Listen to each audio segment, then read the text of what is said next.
One thing that always excited the local party members was the arrival of a visitor from Europe. Any sort of an official from one of the Iron Curtain countries. These messengers from headquarters always demanded and got the full plush carpet treatment with all the trimmings. It was assumed, of course, that they were here for some secret purpose beside their official duties, and they usually were. Like Zubanski, the diplomatic courier from, well, let's just say, from a certain country in Europe. Zubanski had a purpose, and if necessary, he was ready to kill to carry it out. I know this is extremely short notice, Comrade Savetic, but the tremendous importance of Comrade Zubanski's mission fully justifies it. I understand, Comrade Jones. I'm glad you were able to find me. What is the mission, Comrade Zubanski? Questions, Comrade? A most remarkable attitude. Well, I'm sorry. I didn't mean to pry, but, well, if I'm assigned to work on it, Your assignment is to accompany Comrade Zubanski to Chicago. He's going to meet a contact there and return immediately to New York. And from there, go on back to Europe. He'll carry out the mission. Your job is to facilitate it. I've made plane reservations. You're to be at the airport in 30 minutes. Oh, and one more thing. You'll carry this with you, Comrade Savetic. A gun? This must be a big one. The biggest job we've ever done. The man you're going to contact has been in Chicago only a week. He came there from Los Alamos, New Mexico.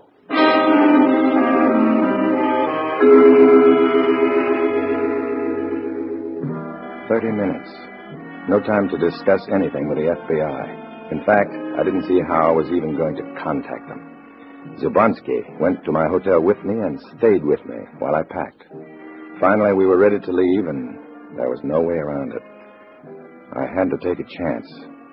With Zubanski standing a dozen feet from me, I picked up the phone and called the FBI number.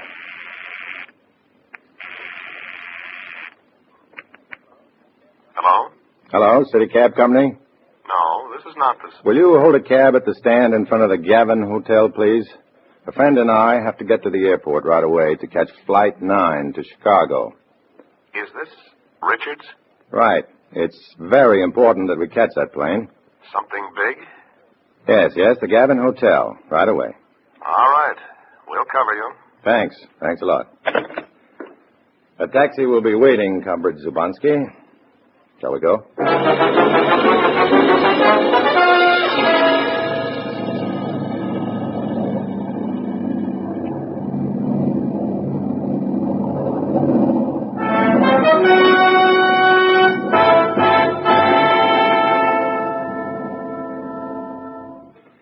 I think that'll be all for now, boy. Here you are. Thanks. What did you say is the name of this hotel, Comrade Savetic? The Henley House. It's one of the best in Chicago. Oh, yes, it is most delightful. Very luxurious. Now, to business. I have a telephone number here, Comrade Savetic. I wish you to put the call through and then let me talk with the person who answers. All right. Fine. Operator, will you get me Iroquois 7349? Yes, that's right. They're ringing now. Good, let me have it. Hello, this is Ivanov Zubanski. You have been informed of my identity, I believe. Good. I am here now and prepared to complete the transaction at once. Number 14, Cottage Grove, 9 tonight. Excellent. Very well. Goodbye. Comrade Savetic, do you know the location of a place called Cottage Grove? Well, yes. As I recall, it's a summer resort, 10 to 12 miles up the lakeshore. Probably deserted this time of year. Not entirely. There will be someone waiting for us in number 14 at 9 o'clock. Would it be possible for us to obtain an auto? Yes, I can rent one through the hotel. So simple? It's amazing. We will make history tonight if everything goes well.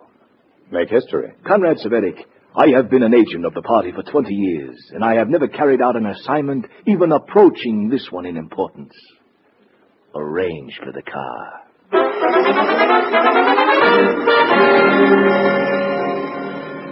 An hour later, we left the room and headed for the elevators. I was worried, plenty worried, because I couldn't be sure the FBI was on hand and covering me. We left the elevator and started across the hotel lobby. Then I saw him, sitting in a chair near the reservation desk, reading a paper. It was Davis, an agent I'd contacted before. The FBI was on the job. At the door, I glanced back and saw that Davis had folded his paper and was sauntering along behind us with apparent unconcern. The doorman pointed out the rented car, and we walked over and climbed into it.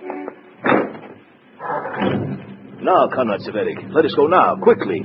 Just a second. The motor's cold. Never I want mind, to get it. we leave now. All right, you're the boss. But why? I don't get it. The secret police, Conrad. You mean the FBI? Yes, the secret police. You see, there were no taxis at the door when we came out. It was better to leave quickly before one should arrive. So if there were secret police, they would be unable to follow us. You understand, Conrad? Yeah, I understand. The timing was excellent. It worked perfectly. I'll say it worked perfectly. I caught one last glimpse of Davis in the rearview mirror. He was frantically trying to flag down a cab. And then I was on my way to meet an unknown contact with a gun in my pocket and a commie sitting beside me who had turned out to be smarter than he looked. And I was out of touch with the FBI on my own.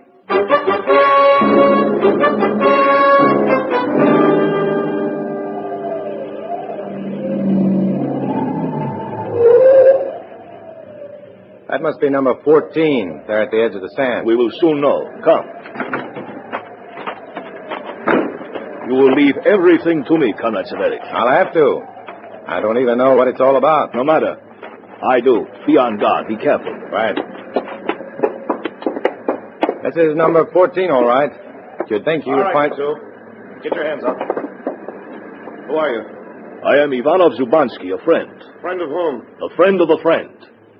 All right. The door's unlocked. Open it and go on in. I'll be behind you.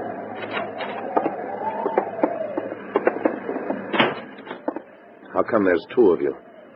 I understood you'd be alone. This is one of our American comrades, Comrade Severik. The U.S. commie? I told you guys I wanted no part of these local jerks. Mind if I say something, fella? I'm not interested in anything. Maybe you'll be interested in this. Comrade. Packing a rod, huh? And I'll take your gun, if you don't mind. Thanks. Comrade Severik, I am not sure of the advisability. I know this type, Comrade Zubansky. He'd keep us here arguing for half the night if we'd let him, and probably try to raise the ante. As it is, we can do business and get out. Right, pal? I still don't like it, but... Did you bring the money, Zubansky? Yes, I have it here in my dispatch case. $10,000? Correct.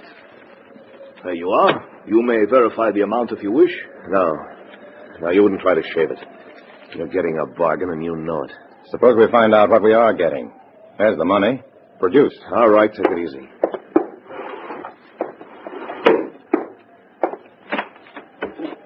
There you are, boys. Fine. Let's see what... Comrade Severik, I'll take care of it. Sorry, I didn't mean to get out of line. Not at all. You have been most helpful. But the one important thing now is to transport this item safely to Europe. And at that, I am a past master.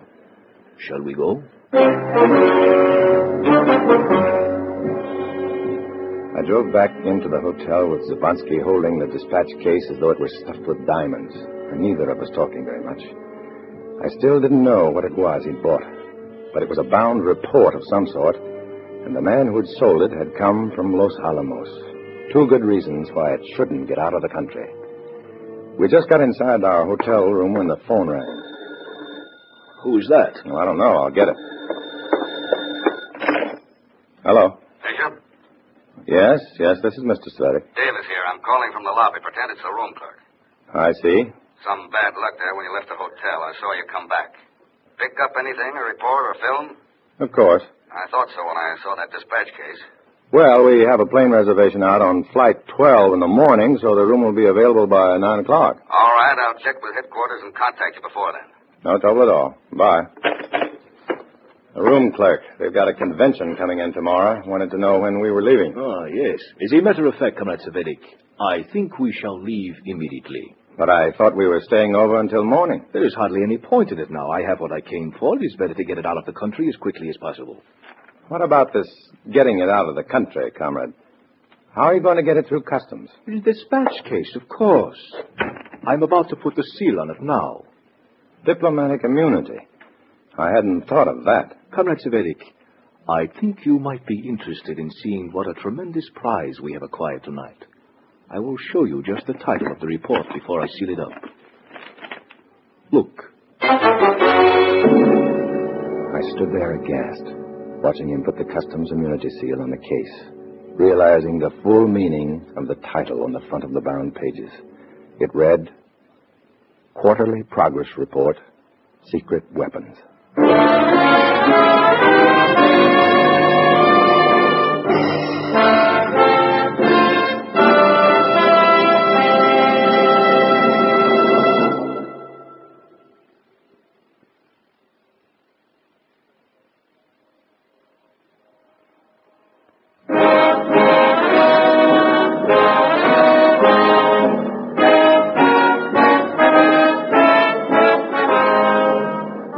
Now back to Dana Andrews, starring as Matt Savetic in I Was a Communist for the FBI, and the second act of our story.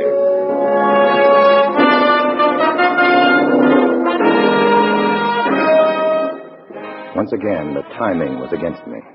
Zabunski's sudden decision to leave immediately put me out of touch with the FBI again. And that diplomatic immunity seal was another problem. A problem even for the FBI. I didn't dare let that report leave the country, and yet I didn't know how to prevent it. When we boarded the airliner and took off from Chicago, I still didn't have an answer.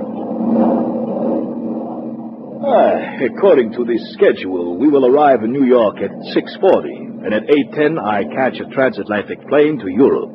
Excellent. Yes, the timing seems to be with you, all right. Because the times are with us, Comrade Savetic. The march of history will... Better go kind of easy on this comrade stuff. Want the secret police on our necks? Oh, I forgot. It is well that you accompanied me. Who knows what errors I should have made. Glad to do it. It's all for the cause, you know. Always before I have come only to New York or Washington and have seen no one outside our own embassy. I know very little of your customs. Yes, I've begun to realize that, Mr. Zabonsky. Well, when you're in doubt, just follow my lead. I shall come, Mr. Savetic. That's the idea. Oh, stewardess. Yes, sir? What can I do for you? I wonder if I could have something to eat. Certainly. Would you like something, sir? Well, I don't You might know. as well. It's on the house. Bring us both a snack. Yes, sir. I'll bring it right away. Such luxury, such service. You said it. Oh, by the way, I guess I'd better send a radiogram to the chairman. Tell him everything went off all right. Wait a minute. Why, Mr. Savetic? Oh, those were my instructions. Oh, I understand. You can send the message from the plane? Yes, another one of those luxuries. But isn't there danger of it being intercepted? By the secret police? Wouldn't do them any good. I use a code of my own. Let's see now. I want to let him know we got the item, that you're hurrying on to Europe, and that I'll be there by noon today. I guess that's it. There. Think the secret police could make anything out of that? Say, flyboy, this Ollie same upstairs drawer. Keep mum. You're truly long side wrong, G. Gee. Oh. Up front, sing plenty. Here no can, you fix 'em. Nix on tip off. Let's see, a remarkable code. Yes, isn't it? And here's your food, gentlemen. Oh, thanks. Stewardess, would you mind giving this radiogram to the pilot? Well, Just give it to him, please. He'll take care of it. Well, I'll be glad to. Thanks.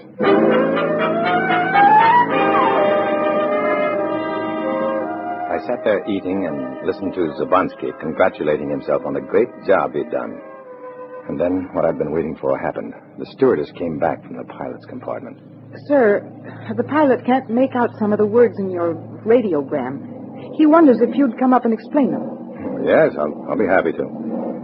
I'll be right back, Mr. Zabonsky.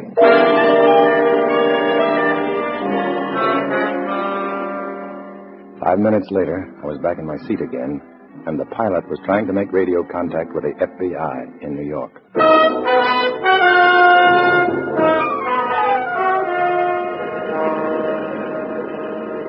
Flight 17, New York, to Gander, Shannon, and London. I believe the immigration office is over this way, Mr. Zabansky. Yes, right ahead there. It is such a nuisance to require foreign diplomats to check through immigration. It is always a mere matter of routine clearance. Well, it won't be long now. You'll be in the air and safely on your way to Europe. Quite so. And with the satisfaction of having completed a highly successful mission. Here we are. Can I help you, gentlemen? I am Ivanov Zubansky. My passport. Ah, yes. Ivan Zabansky, government It courier. is a diplomatic passport, you may notice. Yes, I see it is, Mr. Zabansky. I'm afraid I'll have to ask you to step inside. Step inside. Say, what is this? A slight irregularity. I'm sure we can clear it up in no time. This way, please. You too, sir, if you don't mind. What is the meaning of this? I don't know, but I'm afraid we'll have to go along with it for the time being. Come on. This way, gentlemen. My government will hear of this. I hope you know what you're doing, chum. This is the next thing to an out-and-out insult to the official representative of a friendly foreign power. I'm sure it can all be straightened out, sir. Through here, please. Hey, so what's the idea? This is the detention section, the cell block. It's quite all right, sir. There's nothing to be concerned about. Here we are, gentlemen. Inside, please. A cell. A prison cell. Nothing of the sort. There's some slight question of irregularity in Mr. Zabansky's passport, and we'd like a half hour or so to check it. That's all. But he's a foreign diplomat. I'm aware of that, sir. Well, maybe we'd better make your superiors aware of it. I'm carrying out their orders. Now, gentlemen... My dispatch case. That is your objective. You are going to take it and break the seal. Please, Mr. Zabansky. You may keep the case here with you if you like. What are we going to do, Mr. Savelik? I don't think we have much choice, at the moment at least. Come on.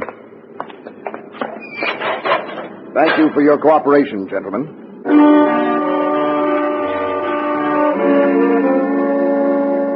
So far, so good. The pilot had evidently got my message through, and the FBI had decided to go along with my plan.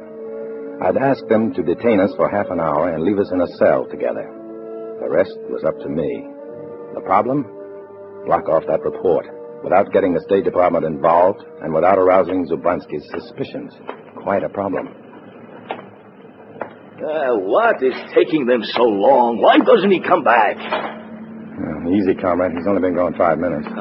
Somehow they have found out, Comrade Savelik. It's impossible. How could they? I have been thinking. That man who sold us the report, a traitor and a criminal. Perhaps he sells to both sides. Yes, it's possible, of course. That dispatch case of yours. If they do open it and find that report... They will open it. Of course they will. That official didn't even deny his intention when you accused him. It's possible. They may be trying to get authorization from higher up.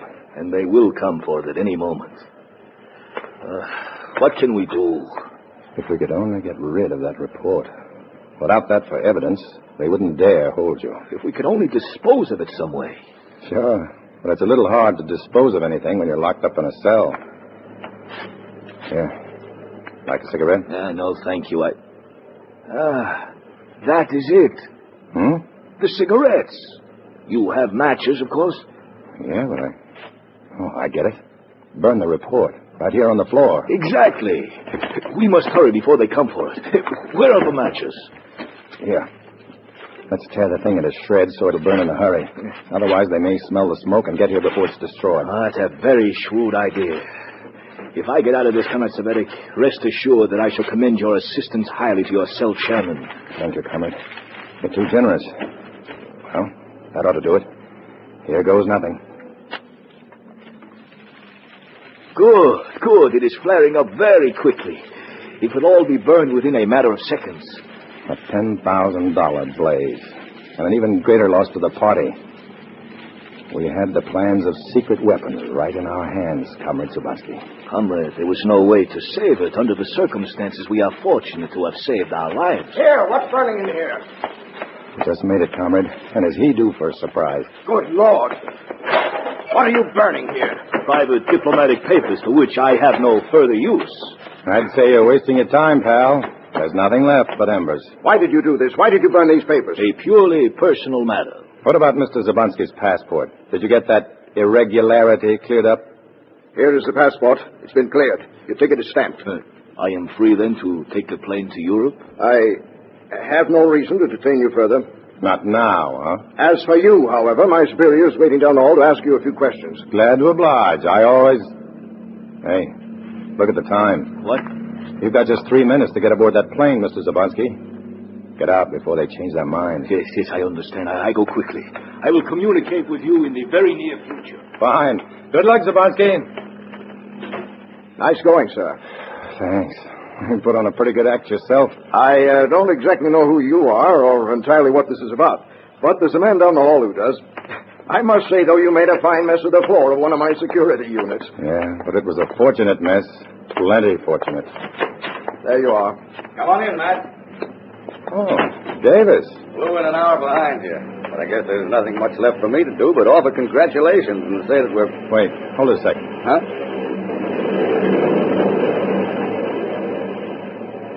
I just wanted to enjoy that sound. That was Zubansky's plane taking off. Well, that was that.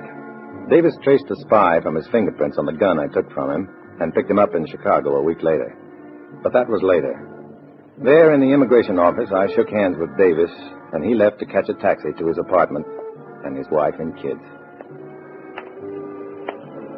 I walked down the long corridor toward the terminal, heading for the ticket windows, heading back to my hometown cell and the same dangerous double life. I wondered for an instant how it would be to have a wife and kids to go home to. And then I killed the thought. I could afford to have thoughts like that. I'm a communist for the FBI. I walk alone.